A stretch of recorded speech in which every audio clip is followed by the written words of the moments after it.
Okay, so welcome to our show, Tickle Truck of Horrors. This is Timothy Mark with Alexandria. How's everybody doing today? I hope everybody's having a great day today. And we are actually going to have a great show for you today. This is our second show under the name Tickle Trunk of Horrors. The website, tickletrunkofhorrors.com, will be out either tomorrow or the next day. So under construction, so hang tight, folks. You're going to be pleasantly surprised on everything that we have to offer under Tickle Trunk of Horrors, folks. Stay tuned. 1, 2, 3 o'clock, 4 o'clock, rock. 5, 6, 7 o'clock, 8 o'clock, rock. 9, 10, 11 o'clock, 12 o'clock, rock. We're going to rock around the clock tonight. Put your glad rags on. Join me home. We'll have some fun when the clock strikes 1. We're going to rock around the clock tonight. We're going to rock, rock, rock till broad daylight. We're going to rock up. And yes, we are. We got an awesome podcast for you today. We had an awesome one yesterday with Betsy Baker. From the Evil Dead, folks. And you know what? Today, I don't even know who this special guest is. Timothy thought he'd spring a surprise on me, and I'm kind of waiting on pins and needles who this special guest is. But like any good paranormal researcher worth their weight in salt, as I like to say, you're always going to be prepared. You're always going to land firmly on your feet. So I'm going to be prepared for anything. I'm going to, there's not too many things that can stymie me or make me, like Timothy says, kind of speechless, but I'm prepared for anything. Just like when we go into any paranormal investigation, I'm prepared to face anything. So kind of excited, not knowing who this guest will be, but no matter what, we're always prepared. Tomorrow, folks, April 22nd is Earth Day. Get out there, plant something, do something good for the environment and Mother Earth. We all live on this planet together. We all have to take responsibility, whether it be recycling, planting something. Make it your mission, not just Earth Day, each and every day, to respect Mother Earth, folks. And I like to say, yesterday was 420, and I'm not an advocate of smoking marijuana or anything. I personally don't like it. But my question is, how many people out there got high yesterday and then their front yards and backyards isn't cut? Their yards look like shit, but then they want to sit there and they want to say, oh, it's 420, it's about nature and all this stuff. But then again, you're just a piece of trash.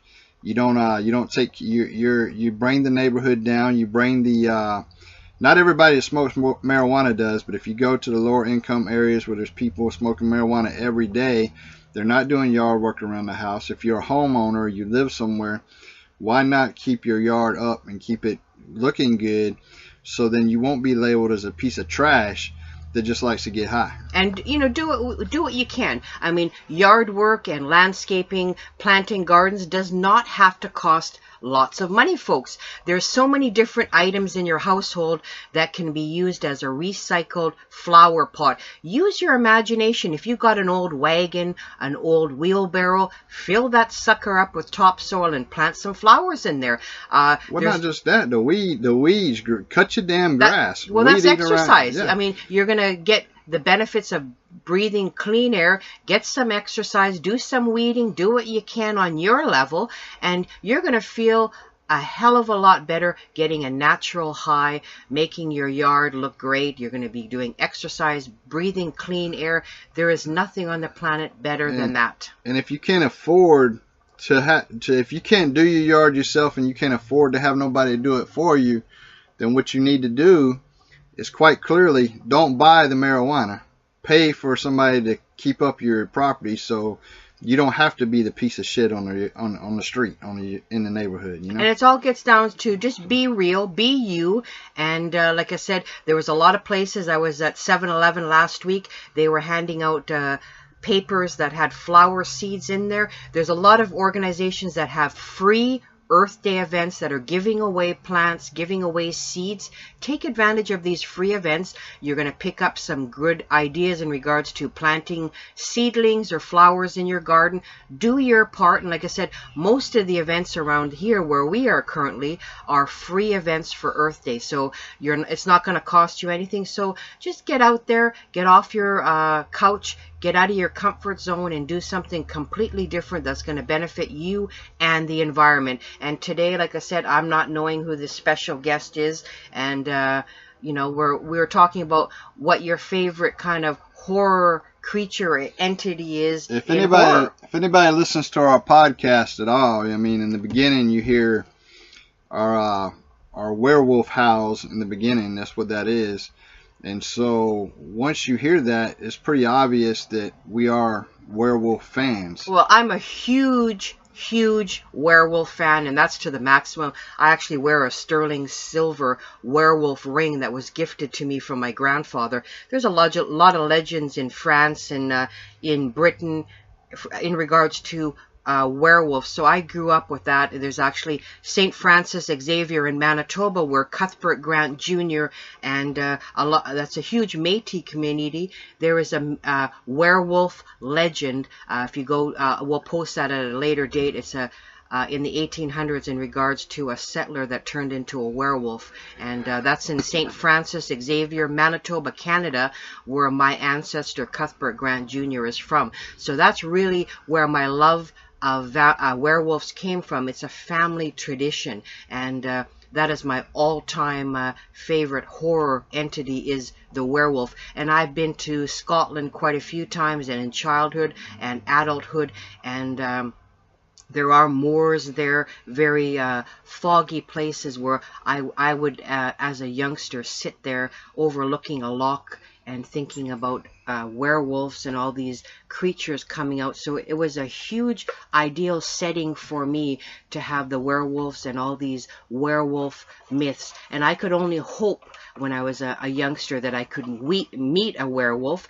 And there's also a place in Paris. There's hopefully one day we'll get to investigate that. Well, let's the top 5 werewolf movies of all time. I'll start first, and I'll say The Wolfman from the 30s was, I'd say, the #1 werewolf movie of all time. I have to agree with you on that. That's the all-time greatest werewolf movie that has ever been made. And I think #2 for me would have to be certainly it would have to be an American Werewolf in London would be my #2 werewolf movie of all time. I can say that you really like watching that film a lot. And it just you know, we've seen it together, and I had that on VHS as well. And the American Werewolf in London came out in 1981, so I thought it was just a well done movie due to the fact that it took place in Britain. That's your #2. We both agree on the #1 being The Wolfman. Your #2 is American Werewolf in London. My #2 is The Howling Part 2.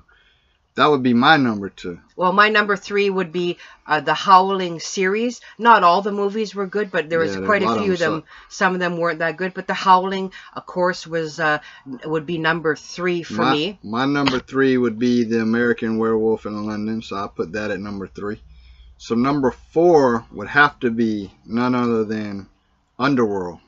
My #4 would have to be Silver Bullet by Stephen King, and I thought that was a well-done werewolf movie. And then #5 for me would be the Underworld series. I like. You put that Silver Bullet above Underworld?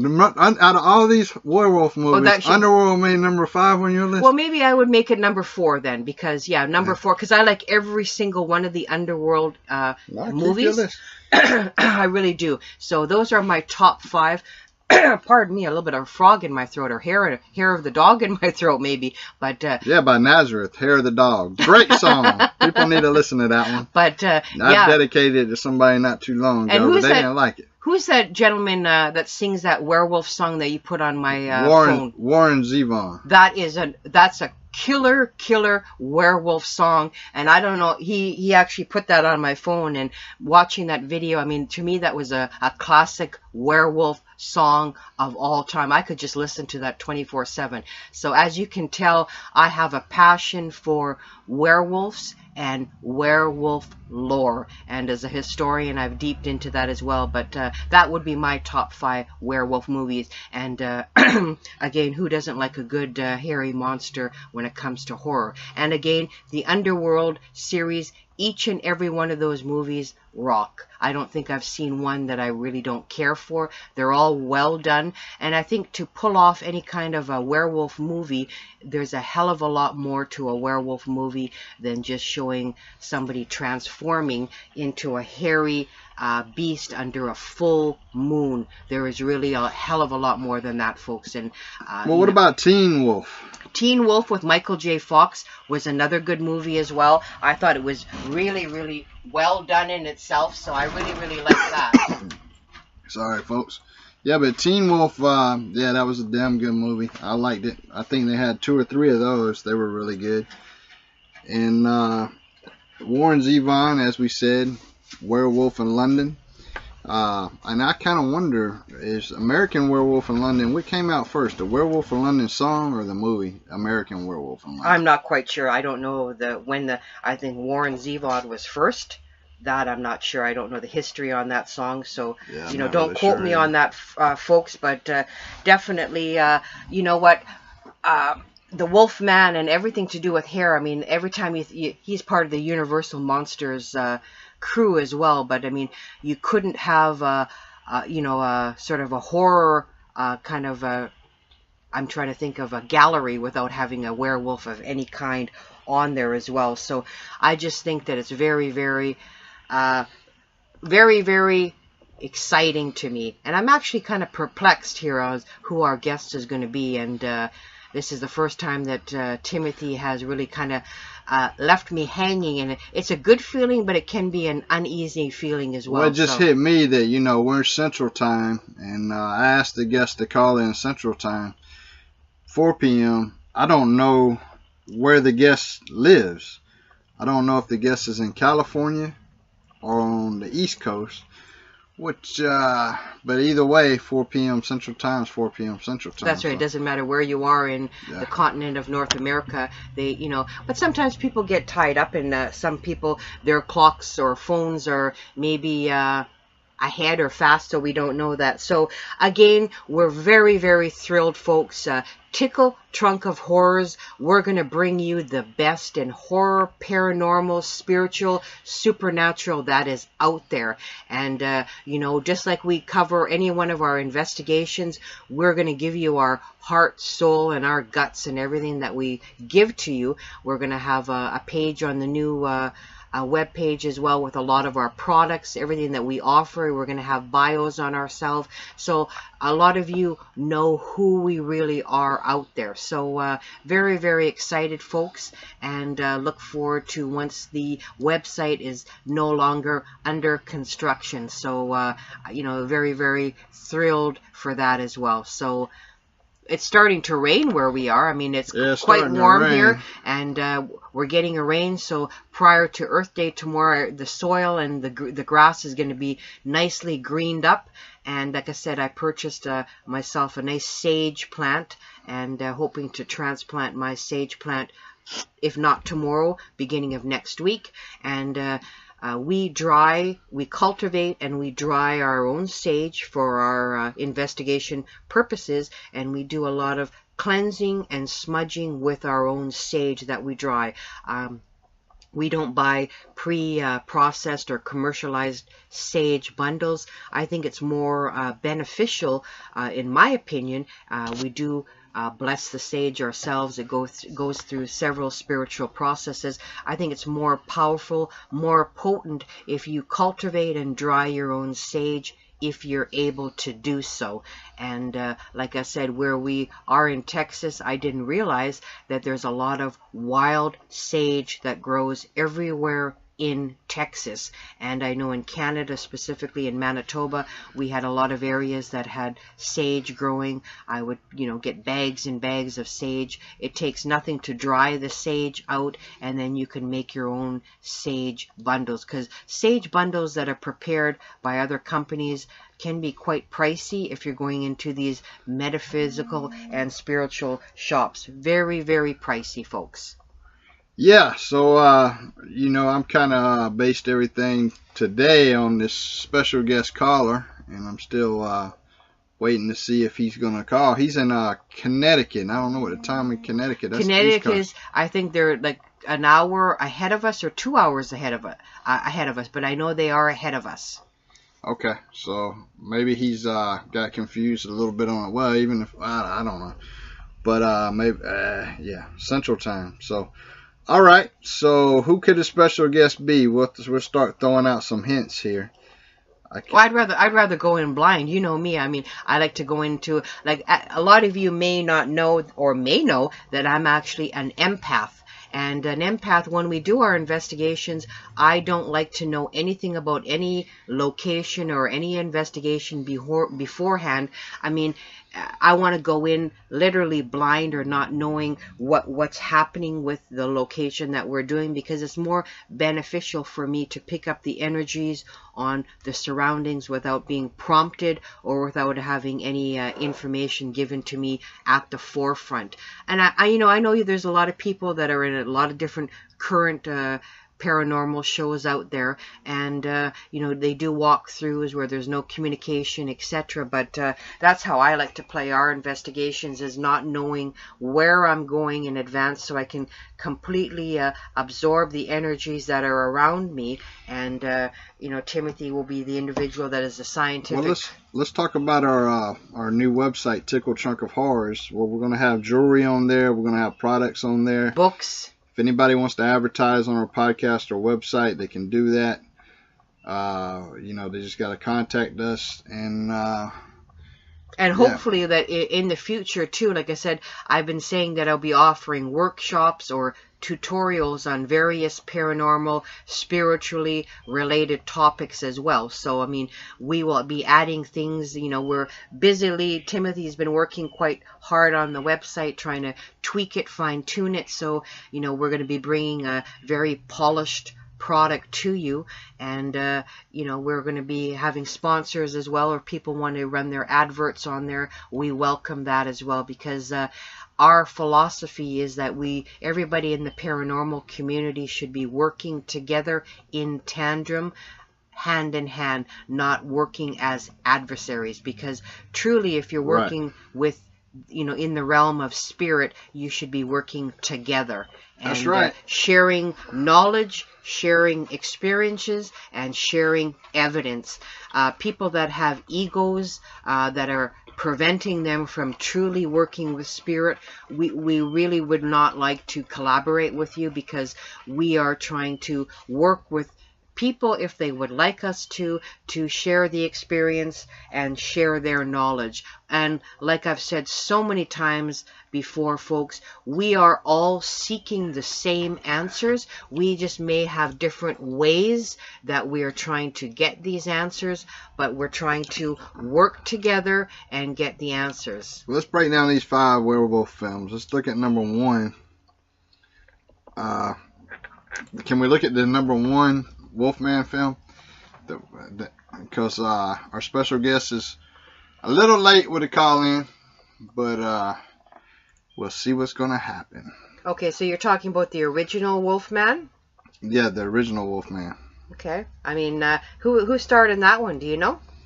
Yeah, everybody knows. Well, Lon Chaney Jr. starred in the original Wolfman. And he later on played Frankenstein. And it's weird because Karloff played Frankenstein too, and he later on played the Mummy.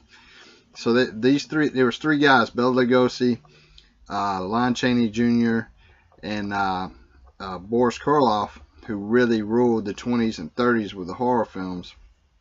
It seems like they were interchanging the characters and stuff. Well, it came out in 1941. So the Wolfman came out in 1941. So to me, I mean, this was an American horror film that was written by Kurt Sodermack and produced and directed by George Wagner. So again, the film features Lon Chaney Jr. in the title role, and it also featured Claude Rains, Warren William, Ralph Bellamy, Patrick Knowles, and Bela Lugosi as well. Does it say anywhere who the special effects costume designer was on there? I don't see anything on here, no. Okay, well, let's go into your number 2 film, since we're going down the okay. list. Your number 2 film was American Werewolf of London. Who Right. starred in that one? That was David Naughton, and David Naughton was he played the lead role in American Werewolf in London, and it was really American Werewolf in London was a joint British and American production, and the filming took place in London, Surrey, and Wales, and it was brought in from the box office $62 million. So that was a lot. $62 million. What was the budget on it? I don't know. I don't know what the budget was on that. Oh, okay. Well, can we pull it up and then just find out how much profit they made? For those of you that don't know, we're still waiting on our special guest caller, but Alexandria doesn't know why I'm trying to get her to pull all this stuff up right here. But we're talking about the first 5 horror films. I can actually pull it up. I can't see my phone's occupied at the time, so I can't actually pull it up myself. I can try. The budget for the film actually was $10 million US, and then the box office brought in $62 million. So they made $52 million profit off that film. I guess, yeah, that's when it first came out, so yeah. And it was a 1981 film, American Werewolf in London, that was written and directed by John Landis, and of course starring David Naughton and, pardon me, I got a hair in my throat again, Jenny Agutter and Griffin Dunn. And it's about 2 American college students, David Kessler and Jack Goodman, who are attacked by a werewolf while they're backpacking on a holiday. Bagpipe. See, you're thinking England. about Scotland. We talked about Bagpipe. Scotland, but I'm telling you, all of a sudden I've got this hair, almost this hair across my throat, and it's just playing that havoc. movie made a lot of damn money then. What about the your third pick, The Howling? You know what, to talk about The Howling, there's just too many of them. No, that's why I was specific, and I said The Howling too. Hold on, let me see what I can do here. Because I'm trying to get an idea on which... Like the first Howling... There's a method to my madness, and I know you don't understand it right now, but there's a method to my madness. Yeah, I don't understand. And if my special caller don't call, they're not realizing that she's getting aggravated with me right now. Because there's a method to my madness. And but what I'm trying to do now is trying to find out which, it should be very simple for us to do, find out just by looking at the numbers which wolf film had the highest profit. And yeah, that you'd have to go through every single one of the movies and calculate the highest profit. And the Howling franchise, or the Howling series of movies, came out again in 1981. And I have to tell you, because you know what, I keep hearing 1981. The Evil Dead came out in 1981. An American Werewolf in London came out in 1981. The Howling franchise started in 1981. What's with that date? The Howling. That's 1. the first movie. The Howling 1 sucked, but Howling 2 was way better. But 1981 was a good year for horror with the Evil Dead.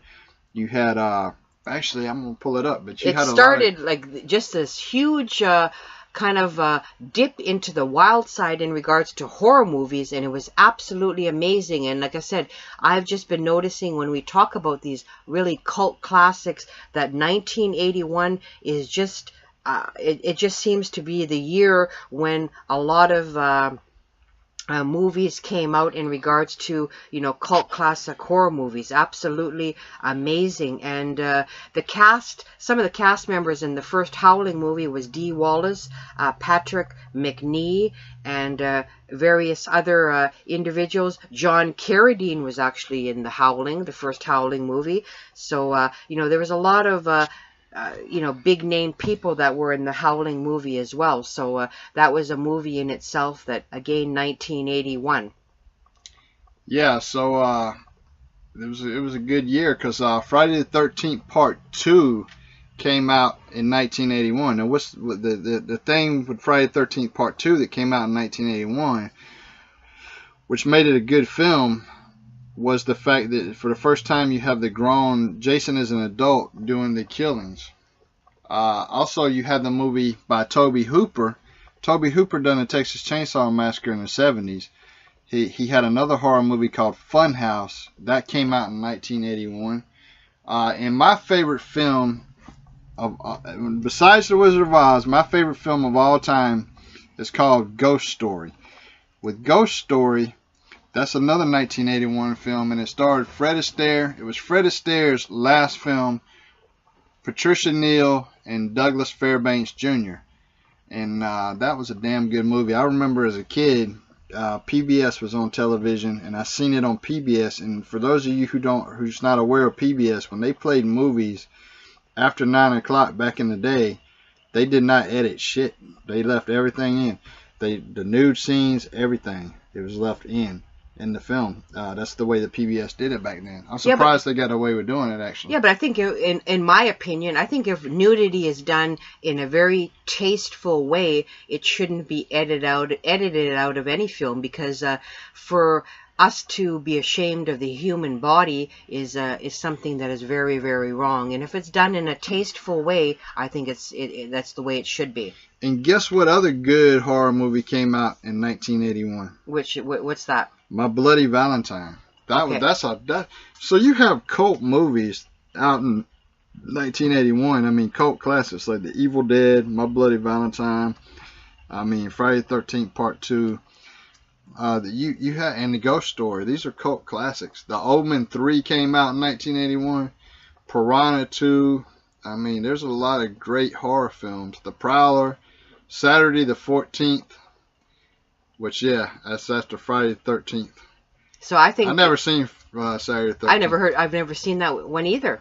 Yeah, and then the movie, and I don't know, when we talked about wolf films a while ago, when we're naming our top 5 wolf films, I know that you're a wolf fan. The Wolfen, have you ever seen that? Yes, I have, quite a while ago. Is it not good? It's a not bad movie, yeah. So, you had two wolf films come out in 1981, American Werewolf in London, and then The Wolfen. So...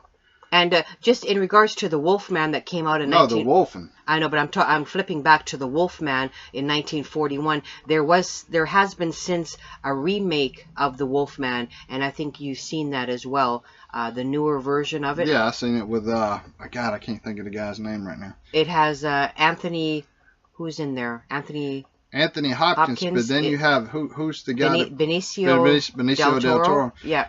But Emily Blunt was in there as well. Wolfen only made $10.6 million at the box office. Yeah, that's pretty. I think a lot of actually they lost money. It cost them $17 million to make it, and they only made back $10 million. That's at the box office, but I think a lot of these movies that came out in the 80s they fared a lot better when they went right to video or VHS, and people would get more out of the rental than they would have actually box office sales at that time. So, folks, we all have our specific characters in horror that we are akin to or that we follow. A lot of you, like myself, are akin to the werewolf.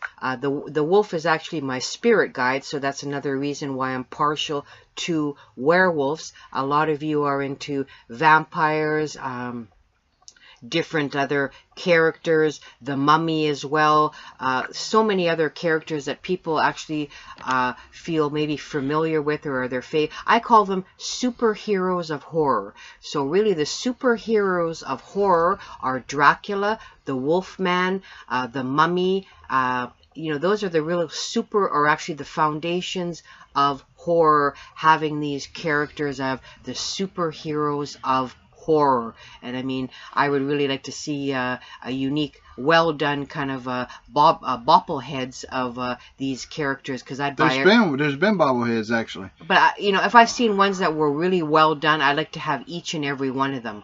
And I think that would be an awesome collection to have of a little superheroes of horror.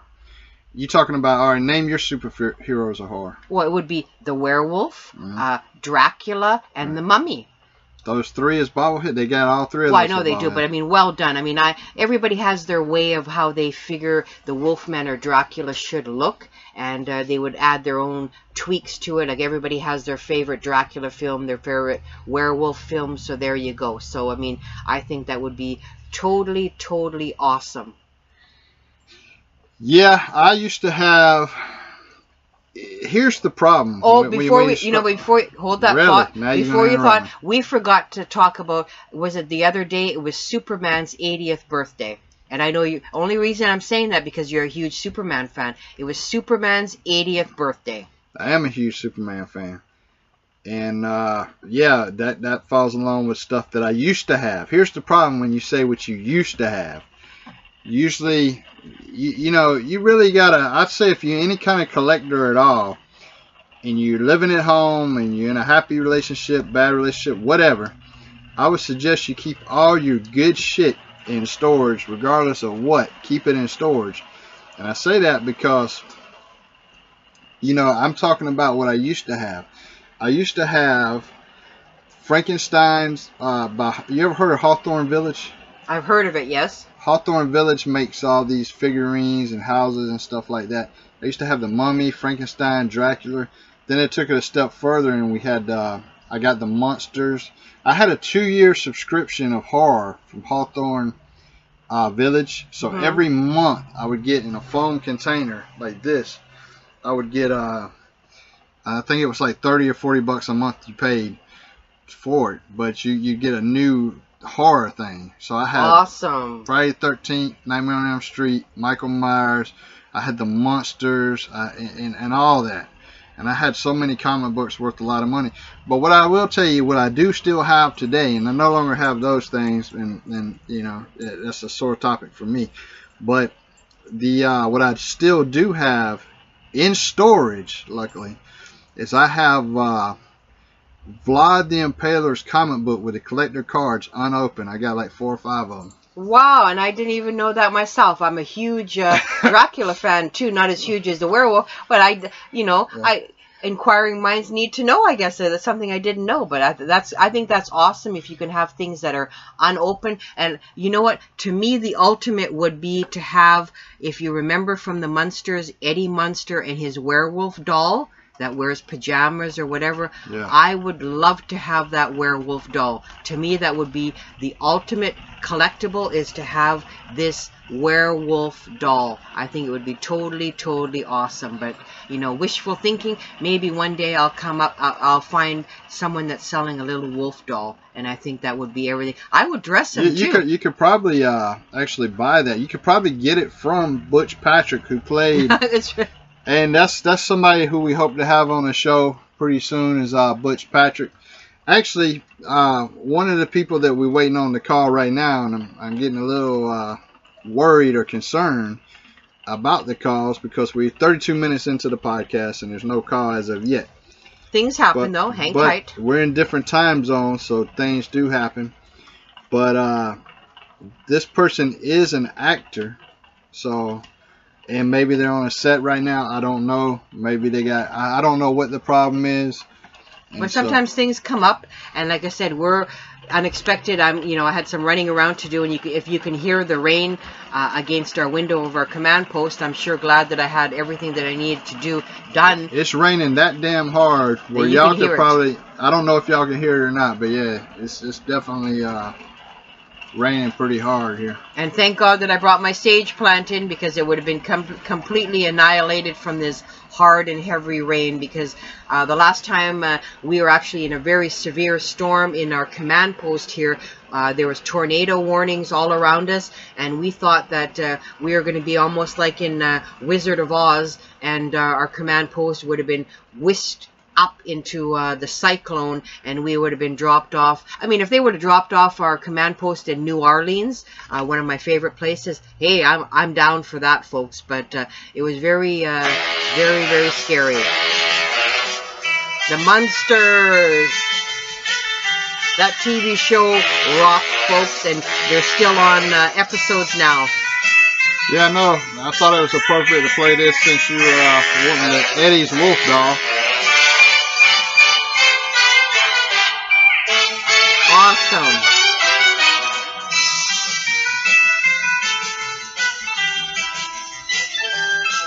Man, that brings back memories as a kid. So if anybody has any leads on getting a Wolfman doll like Eddie Munster has, please drop us a line, because you know what, I dress that little guy every single day. I would have clothes made for him, and he would go everywhere on our paranormal investigations, everywhere. And I think that would be, you know what, we never grow up. We should never grow up, and I think that's just on the top of my bucket list of things that I wish I could have, is a little wolf man doll like Eddie Munster. So there you go. I wanted to ask you too, when we were talking about Underworld and the Underworld series, did they have figurines in regards to They must have, right? You know what's disappointing for me is I'm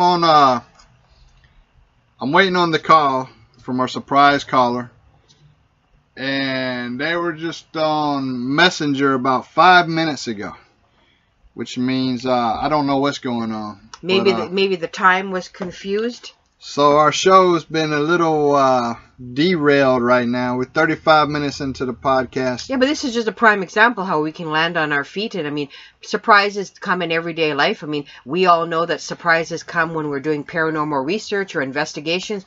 You have to be prepared for things that can happen, and expect the unexpected, folks, because you can damn sure it's going to always happen. So it is what it is. And, you know, people, I even have a hard time keeping time zones straight in my head.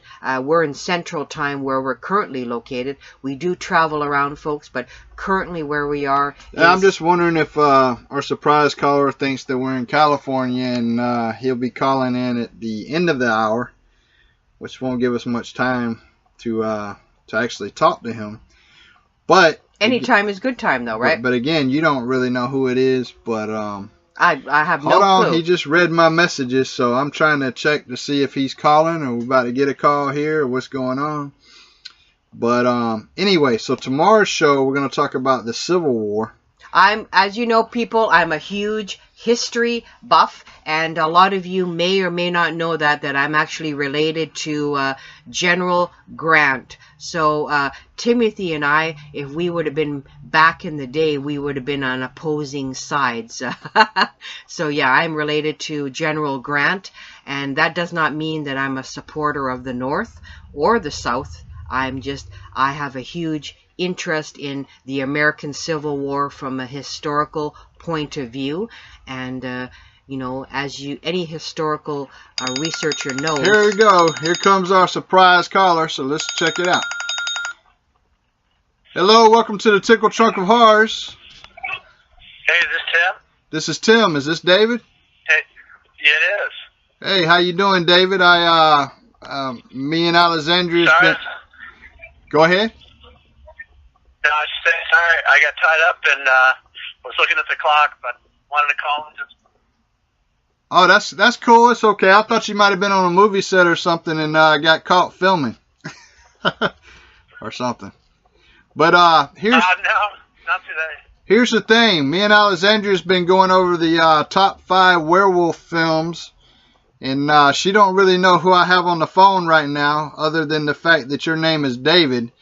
But I will like to...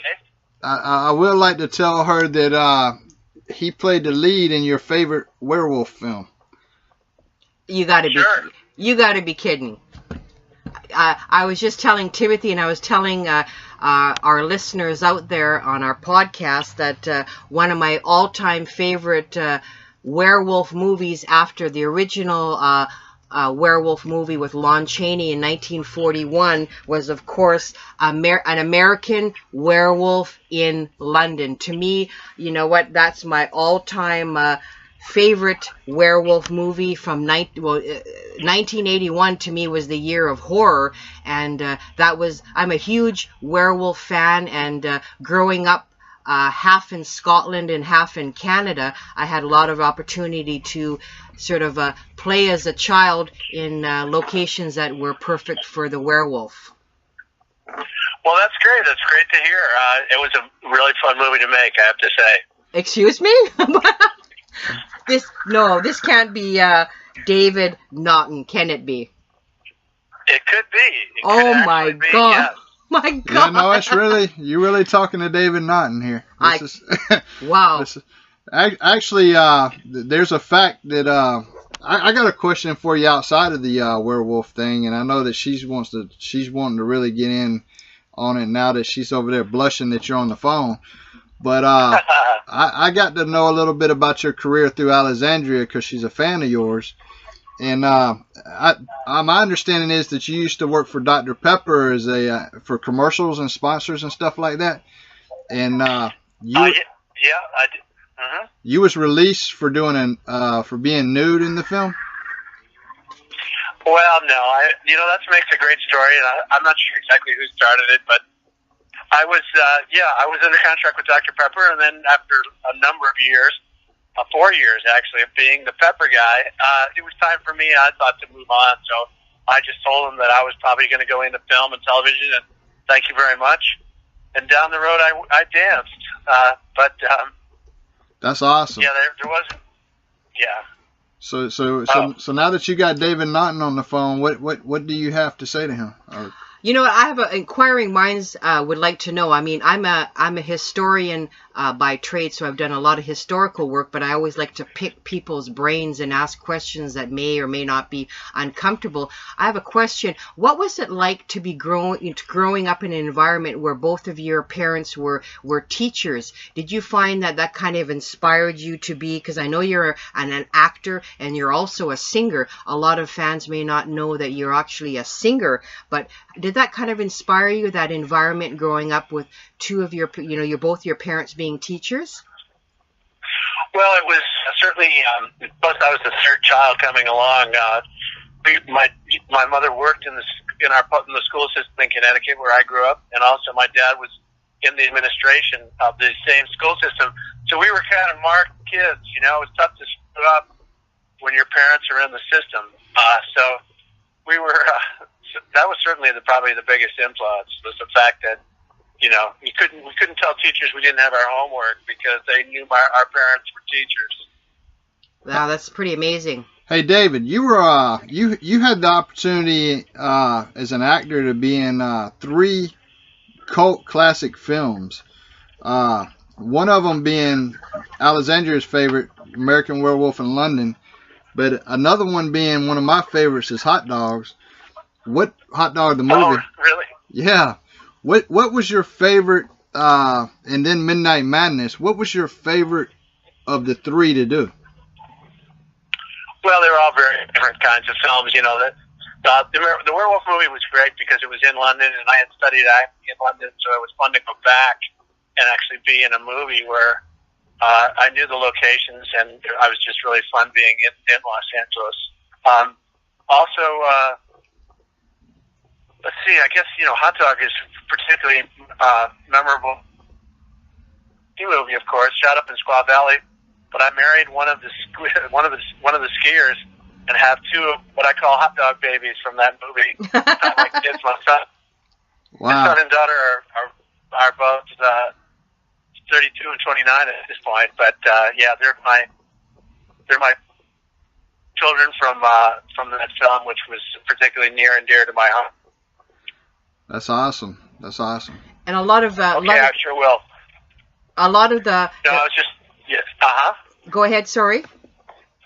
No, I was just going to say I was going to have to wrap it up because I'm somewhere where I have to go, but I wanted to be sure to call in and say hi to you and to your fans and your listeners and say thank you very much for having me on your show. Thanks for gracing us with your presence, and thanks for making, to me, one of the all-time werewolf movies of all time. Thank you very much. Hey, that's just, remember, beware the moon, okay? You got it. All right, David. Thanks so much. You have a good one, man. Okay. All right. Bye-bye. Take care, Tim. Thank you. Bye. Bye. So, very, very... almost speechless or flabbergasted that we had the opportunity to have David Naughton on our show today, and he's an American actor and a singer. He was born February 13th, 1951 in Hartford, Connecticut, and really, some of you may not even know this. He was long-running Be a Pepper. He was in the ad campaign for Dr. Pepper. Dr. Pepper is one of my favorite all-time drinks as well, so there you go. He was also in the sitcom Making It, and he sang the theme song for Making It, and that was top 5 that hit on the Billboard charts. So he actually is a well-rounded actor as well as a singer. Both of his parents were teachers, and he's an Irish-American descent, which is totally, totally awesome. And I liked how he said when he was talking about American Werewolf in London, because as I said prior to the show, that American Werewolf in London actually was a joint British and American production where filming took place in London, Surrey, and in Wales. And actually he did his acting training in London Academy of Music and Dramatic Arts. So David said he was glad to be back in London because he was familiar with the surroundings. So how surreal to have David Naughton, who was the lead actor in An American Werewolf in London, on our show today. Take time. Although we missed most of the show, we at least we still got him to call in for a few minutes. He's out in LA right now, so I'm guessing he's filming another project out there, but he still took time to give us a call. To me, that means a lot, that actors and actresses can really take time from their busy schedule to speak with fans. And you know, he does a lot of the Comic Cons. He did a Comic Con in Palm Springs 2016, so he is really well versed. I mean, he's done various TV series, My Sister Sam, MacGyver, Melrose Place. He's been on Murder, She Wrote, Jag. He was on an episode of Seinfeld. So this is an actor that is continually working, and for him to take time to join our podcast, Tickle Trunk of Horrors, kudos for actor David Naughton for joining us, and I think that was really nice. We still didn't get to ask him a lot of the questions we wanted to ask him. So David, if you're listening to this, we would like to you know, here's the thing. This was a surprise call-in. This was not really a scheduled interview, so that's one reason why. Another reason why is he's in L.A. working right now. But, David, if you're listening to this, we would like to schedule you to come back on the show, but as a guest that we can interview for the full length of the show. Because I think there's a lot of people, even myself, I would like to pick his dramatic mind on a lot of the films. And, you know, a lot of you may not even know that actually in the TV series, The Planet of the Apes, in 1974, he had the role of Dr. Stoll, and the episode of Planet of the Apes was called The Surgeon. So he's done a lot of television starting as early as 1974, and really, he's even been on the Love Boat, for Christ's sakes. So yeah, 1983, I was religious on the Love Boat, and he was Edwin Winaker, and the episode was The Fountain of Youth, Bad Luck. He was actually on a TV movie, Getting Physical, with Mickey Ritter, and on and on and on. He's even been on the TV show The Twilight Zone and Seinfeld, Body Bags. You know, the list just goes on and on. Even another favorite is Touched by an Angel TV show. He was... Okay, well, hold on. I want to play a little clip from American Werewolf of London for people who haven't seen it. Here's a little clip from it right here.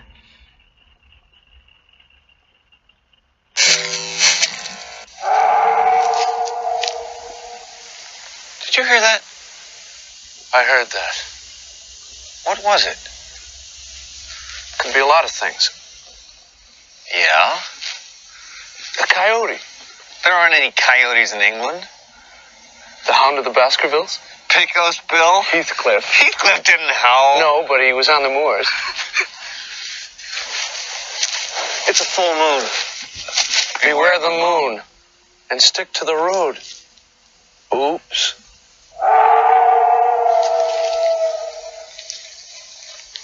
I vote we go back to the slaughtered lamb.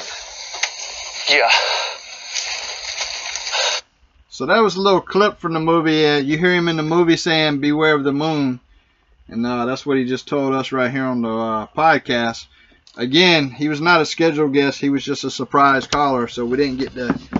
There's a lot of things that I would like to ask him since I found out that he was in a couple of my favorite films, not just Alexandria's favorite films. So And you know what? For him, you know, he was also in a series that we begin watching in American Horror Story as well. He was in the episode called Mummy. He was Mr. Samuels. And as well in 2017, he was in Sharknado 5, Global Swarming, which is a TV movie. But again, my all-time favorite is American Werewolf in London, and it features two friends backpacking through Britain when a large wolf attacks them. This was released August 21st, 1981 in USA, folks. Absolutely. Here's the howl from the movie.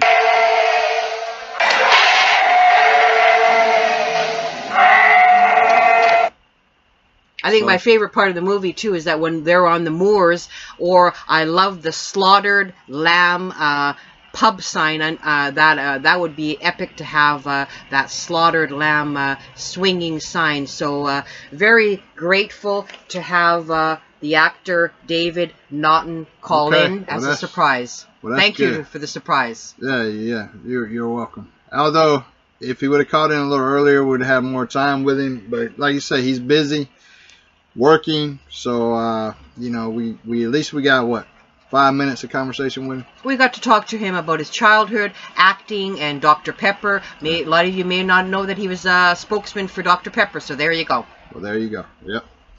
So, what, I don't know. I know that we got Jimmy Boots on the show tomorrow. Jimmy Boots is going to be talking about, and his wife Elizabeth is going to be talking about the Civil War battlefields. That's what we're going to focus on tomorrow, the Civil War battlefields.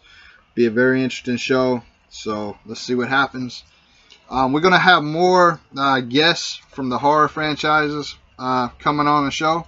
So you definitely going to want to keep following us for sure. And like I said, we cover horror, we cover paranormal, we cover any kind of, that's why we were named Tickle Trunk of Horrors, because we cover it all, folks. And we're going to be bringing you guests from film, documentaries, you name it. We're going to have guests and from all different topics. Again, we're going to be covering tomorrow a little bit of the Civil War. And again, prior, we had the Evil Dead and so many more. Yep, it's going to be awesome. Keep following us and keep looking for our website. And check this one out right here. Keep looking for our website.